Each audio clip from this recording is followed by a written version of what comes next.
Estás escuchando Inteligencia Artificial, Perspectivas Financieras, con Muki Tenenbaum y la participación especial de Claudio Suchovicki. El contenido de este podcast se proporciona únicamente con fines informativos y educativos. Las opiniones expresadas aquí no constituyen asesoramiento financiero, legal ni de inversión y no deben ser consideradas como tales. Antes de tomar cualquier decisión financiera, consulte con un profesional calificado en su jurisdicción. Qué lindo recibirlos en este podcast nuevamente con Muki Tenenbaum. Yo sé que usted está pensando en este momento cuando le hizo doble clic a este podcast, el lío que es en el mundo, todo lo que tiene que ver con los aranceles, si es un impuesto, si son aranceles, si se van a pelear internamente, la guerra comercial con China, la no guerra comercial con el resto, bla, bla, bla, bla, bla. Pero vamos al punto más profundo, porque si aprendimos algo en este podcast, que la verdadera guerra comercial pasa por otro lado y pasa por el dominio de la inteligencia artificial. Qué buen momento, Muki. Primero para saludarte y segundo para que me hagas un upgrade de todo lo que estamos viviendo en esta discusión de fondo. Tenemos que primero explicar de que hoy es jueves, ¿sí? Hasta la hora hay que decir, porque las cosas cambian cada media hora. A ver, resumamos un poco toda la historia que pasó. Viene un día Trump, viene ya hablando del tema del 2012, y dice, todo el mundo se aprovecha de nosotros. Se aprovecha de nosotros y nosotros queremos que haya reciprocidad en los aranceles, y muestra, y es cierto, que Estados Unidos prácticamente no tiene aranceles, no arancela las importaciones, fuera de alguna excepción, mientras que el resto del mundo tiene aranceles para todo lo que manda Estados Unidos. Entonces, Estados Unidos en este sentido no tiene, estaba, según él, en desventaja porque básicamente subvencionaba al resto del mundo. ¿Por qué? Porque al permitirse que sus cosas paguen aranceles, mientras que las exportaciones de ellas no paguen, bueno, ponía a la posición de Estados Unidos en una posición en la cual básicamente subvencionaba al resto del mundo. Y acá llegamos a un punto donde él utiliza este tema para decir que por culpa de la falta de aranceles en Estados Unidos y el hecho de que haya aranceles en otros países, se fueron yendo de Estados Unidos muchas fábricas a fabricar afuera y Estados Unidos perdió esa competitividad. Esa es la historia. ¿Qué hizo él? En un día apareció y dijo, vamos a poner primero 10% de aranceles y después vamos a ver por país, según los aranceles que cobre ese país, nosotros vamos a hacer lo recíproco. Pero en vez de que sea uno a uno, él aparece un día con una lista, que la vimos todos, en la que él cobra la mitad de los aranceles de cada país. Es decir, por ejemplo, para dar un ejemplo, Vietnam le cobraba el 100 y entonces él le cobra el 50. Y así país por país, por país, por país, por país. Esto es un desastre para todo país cuyas exportaciones a Estados Unidos son más grandes que las importaciones. Casi todo Asia es así y gran parte de Sudamérica. Argentina es una excepción, porque Argentina importa más de Estados Unidos de lo que exporta. Y él lo que importaba son dos temas, el déficit y bajar y los aranceles. Pero detrás de todo esto está la guerra con China y está el tema de la inteligencia artificial. Y de esto, al final, se trata el tema. Empecemos entonces ahí. Vos nos enseñaste durante bastante tiempo que ahí sí hay una pantalla desigual, pero a favor de los Estados Unidos. Más allá de los aranceles, sino por su relación, envidia, etc. ¿Cambió algo? Sí, cambió porque, a ver, toda la parte de evitar de que China tenga la tecnología necesaria para inteligencia artificial, ahora se pone mucho más importante porque China perdió la entrada al mercado americano en general. No puede vender prácticamente nada porque tiene que pagar la friolera suma de aranceles de 125%. China respondió con una suma parecida, pero es irrelevante porque Estados Unidos exporta muchísimo menos a China de lo que China exporta a Estados Unidos. Esto la pone a China en una situación de debilidad económica estructural importante. El país que ya está en una crisis económica entraría en una crisis grave económica, muy grave, porque el 20% de sus compañías viven de la exportación a Estados Unidos. Si no pueden exportar, van a cerrar. Eso hace que China se tenga que atrasar aún más en cualquier adelanto que ellos quieran en el nivel tecnológico y que le cueste mucho más mantener el ejército, ese ejército del cual Estados Unidos habla. Yo te diría con demasiado respeto, porque no creo que es lo que ellos crean que es, pero estamos hablando de... Y entonces, el tema de la inteligencia artificial, la diferencia con la inteligencia artificial con China, que se va agrandando semana a semana, a China se le hace mucho más difícil poder seguir el ritmo, aunque sea en los DeepSeek o en esos engaños o fantasmas de tecnología que China hacía, ¿no? Interesante, porque en el fondo es otra mirada, porque estamos todos mirando si se va a llegar la industria textil, si van a invadir de productos, si Argentina tiene la posibilidad de vender, no sé, cereales, porque en vez de comprarle a Estados Unidos le va a comprar. Y ahí estás planteando que viene por otro lado, quizás la discusión. El poder de daño de Estados Unidos es mayor entonces. Mira, te cuento algo. Uno de los puntos que nos pegó, aclarando que jueves, que todo puede pasar, etcétera, en los mercados, yo tenía la teoría, que lo que más le servía a Estados Unidos era bajar la tasa de interés porque es el país más endeudado, bla, bla, bla, bla, bla. Y el americano también está endeudado. Una baja en la tasa de interés aumenta el poder de compra, gasta más en interés de deuda que en defensa, Estados Unidos, para ponerlo en ese punto. Pero hasta ahora la cosa no le salió bien, porque China vendió bonos del Tesoro americano y pasó al revés. Subió la tasa de interés y ahí le pegó a los emergentes. Y entonces yo digo, wow, qué poder de daño que tiene China sobre Estados Unidos, porque finalmente es su principal acreedor. Y ahora me estás cambiando un poquito. Bueno, si querés hablar del tema de los bonos, la gente vendió los bonos americanos, el Treasury Bill del gobierno americano. La vendieron en masa para pasar a cash, algo parecido a lo que pasó en la pandemia. Yo no sé si China hizo la misma venta, pero China necesita el dinero, realmente tiene que vender para poder subvencionar y pagar todo el desastre que tiene en el país. China le acaba de exigir a todas las compañías que compren acciones en el mercado para evitar que se derrumbe el mercado. Pero eso, en vez de generar confianza, genera desconfianza. Y ahora estás obligando a compañías a comprar. Quiere decir que no vale la pena comprarte, los tenés que obligar. El desastre de China, que es el competidor, el problema, como lo ve Estados Unidos, le viene bárbaro a Estados Unidos. Es cierto que lo que vos decís, con la subida o la bajada de tasa, hay un tema del consumidor americano. Pero en este momento el consumidor americano no lo veo que esté dentro de los cálculos que hace Trump. Trump está jugando en este momento con cartas altas y creo que no mira las cosas inmediatas. De hecho, dejó que se caiga el mercado un montón, porque no mira las cosas de ahora. Él sabe que él tiene toda la de ganar y que cuanto más se debilite China, más se debilita Rusia, más se debilitan todos los aliados de China, los Venezuela, los Cuba, ¿sí? y el resto de países que tienen relaciones con China, y con eso Estados Unidos mejora más y más y más y tiene que invertir menos en sanciones, en apretar, porque simplemente el resultado de los mercados es el derrumbe chino, ¿no? Esto es lo que es hacia donde viaja Estados Unidos. Por eso Trump dice China va a aflojar, y todos sabemos que no puede aflojar por un tema cultural China. Así que en este momento las cartas le vienen muy bien, y la inteligencia artificial, fíjate qué interesante, las acciones de inteligencia artificial cayeron muchísimo, pero mucho, ¿eh? Sí. ¿Por qué? Porque había un grupo grande de gente que jugaba a la inteligencia artificial, que estaba apostando a la inteligencia artificial, que son, yo te diría, plata de golondrina o gente con avaricia, con ganas de ganar mucha plata, y en cuanto se empezó a mover la cosa, los tipos tiraron todo. Lo que quedó, lo que va a ir quedando, es la gente que está a largo plazo con estas acciones. Y ahora, como dijo Trump, es un excelente momento para comprar acciones, dice. Y ojo que esto no va a volver, una vez que esto se vaya y se solucione, se va a una gran oportunidad de comprar acciones. Así que lo que creo que vamos a ver es el cambio del accionista medio que va a invertir en estas compañías, me parece a mí, ¿no? ¿Cómo lo ves? Vos de bolsa entendés muchísimo más que yo. Sí, hay que ver cómo juega. Repito, para mí la tasa de interés tiene un componente fenomenal y el apalancamiento que tenía el mercado. Nada, con un tema que me gustaría aclararlo acá, ya que me das este espacio, que están todos buscando quién se va a caer, quién es la próxima Lehman Brothers, quién es el Merrill Lynch, porque muy pocas veces en la historia tuviste una baja desde los máximos del más del 30%. Esto es comparable con la baja cuando vos mirás un gráfico a otros procesos del 29, bueno, las crisis históricas del mundo. Pero acá hay una diferencia muy grande, que yo no veo una crisis sistémica ni de crédito, porque antes, cuando uno operaba en el mercado de capitales, la liquidación era, cuando vos comprabas acciones, pagabas a las 72 horas y en muchos casos a las 120 horas.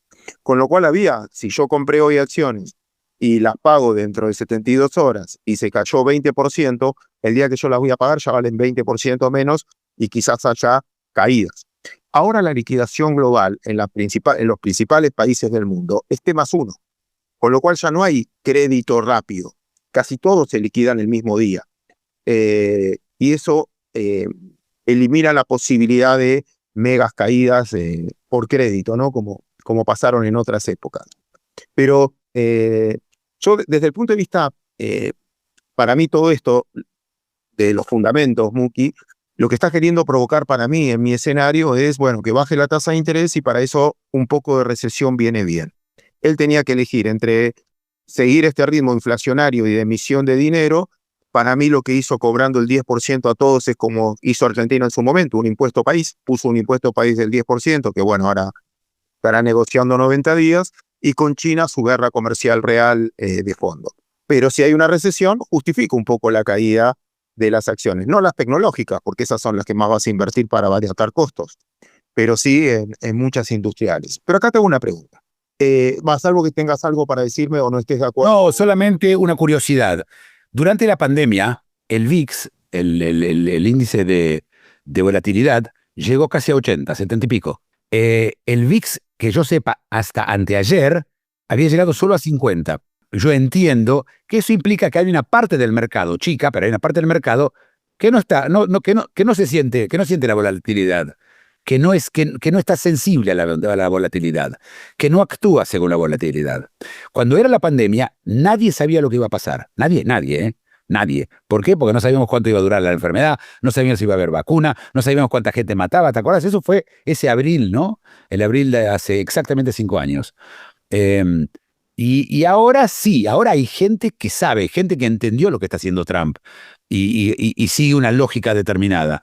¿Vos lo ves así? Sí, él lo anunció, o sea, lo que nos debe sorprender es que nos sorprenda, porque la verdad que lo viene diciendo esto mismo, incluso una cosa más que nos afectó a nosotros, que así como en Argentina o en Latinoamérica, en Argentina, no tanto en Latinoamérica, el valor del dólar es es un estado de ánimo y genera inflación, si sube el dólar, suben los precios, etcétera.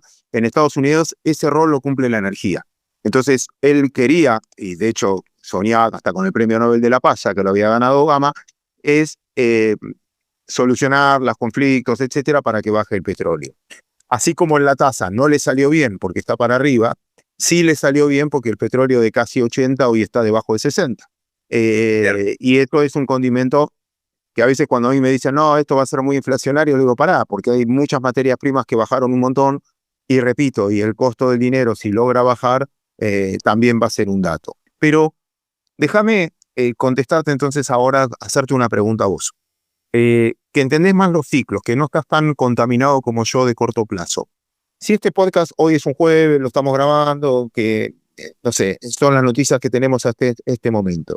Si lo estaríamos haciendo dentro de 2 años, si te pongo un horizonte de 2 años y te tenés que jugar, ¿cómo crees que va a ser esto dentro de 2 años? O sea, ¿cómo crees que termina esto si puedes trazar un escenario de largo plazo? Esto termina como me pareció desde el principio cuando empezó la crisis esta, va a terminar con aranceles muchísimo más bajos de los que estaban cuando empezó, y yo te diría que en muchos casos cero. Y con una reforma probablemente que van a necesitar pasar en Europa con el IVA, porque el IVA es otro problema que hay entre Estados Unidos y Europa y no se va a ningún lado. Así que me imagino que vamos hacia un escenario de mucho más libertad de mercado y con una Europa con problemas serios. Yo solamente creo que se van a ir agravando en los años. Así que dentro de 2 años yo te diría que Europa estaría mucho peor de lo que está. China sería simplemente ya un poder regional, no más que eso, y Estados Unidos controlando la inteligencia artificial, te diría de A a Z, y la bolsa en las acciones que tengan que ver de una forma o de otra con la inteligencia artificial subiendo mucho. Y además vamos a tener mucho más desempleo de lo que tenemos hoy, porque la inteligencia artificial va a estar reemplazando empleos que si llega a haber una recesión, como decís vos, y desaparecen empleos, o empleados lo van a echar, van a ser reemplazados por inteligencia artificial. Así que dentro de 2 años creo que vamos a ver un mundo bastante distinto al que estamos viendo hoy. Te sigo preguntando, ¿no hay una idealización por parte de Trump de la industria de los 70? Es como que no escucha nuestros podcasts y no entiende que ya no está más la fábrica con un mito arriba, que la posibilidad de dar empleo? Él estoy seguro que sabe. Él también va a la iglesia y estoy seguro que es ateo. No, estamos hablando de una persona que le habla a su público. Y su público sí cree en eso. Su público es nostálgico, ¿sí? El americano en general tiende a ser nostálgico.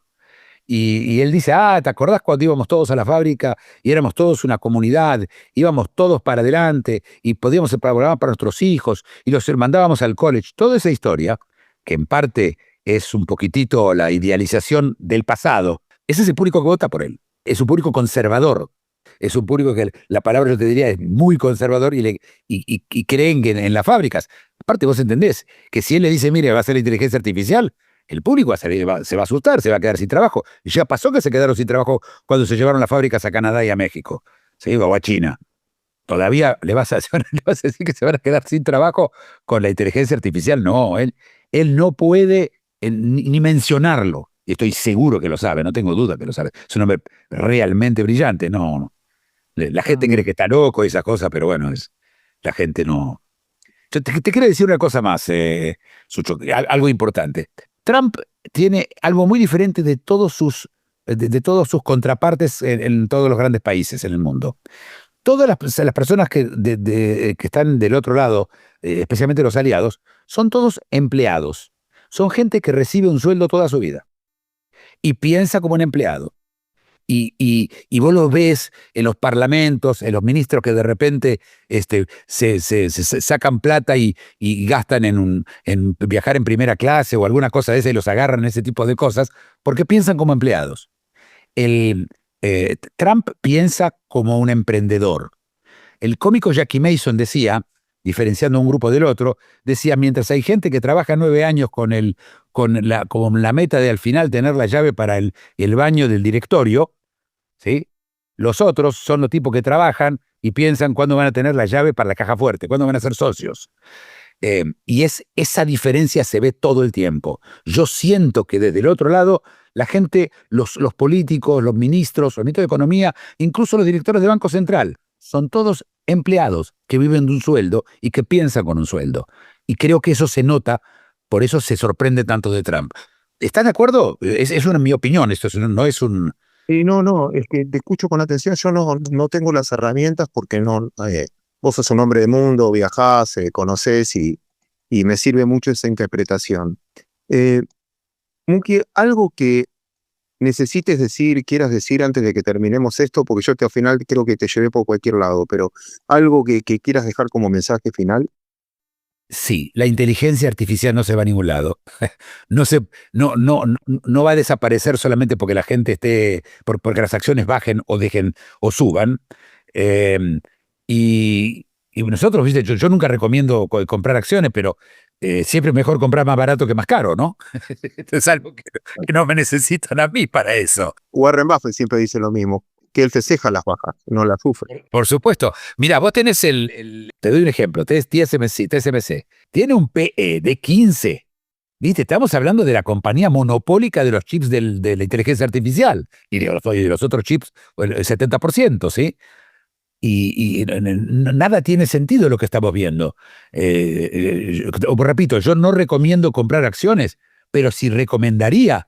Y este sería un momento bastante más lógico que hace 2 meses cuando hablábamos y la bolsa volaba y la inteligencia artificial era la gran estrella, ¿no?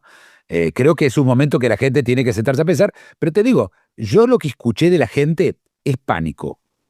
Y la gente estaba diciendo, no, esto es el fin de todo. ¿Por qué? Porque veían que su portafolio se había ido a la mitad. Y es muy difícil pensar en frío cuando lo que te deja dormir tranquilo está en peligro. Muki Tenenbaum, un placer compartir contigo. Un abrazo, hasta la semana que viene.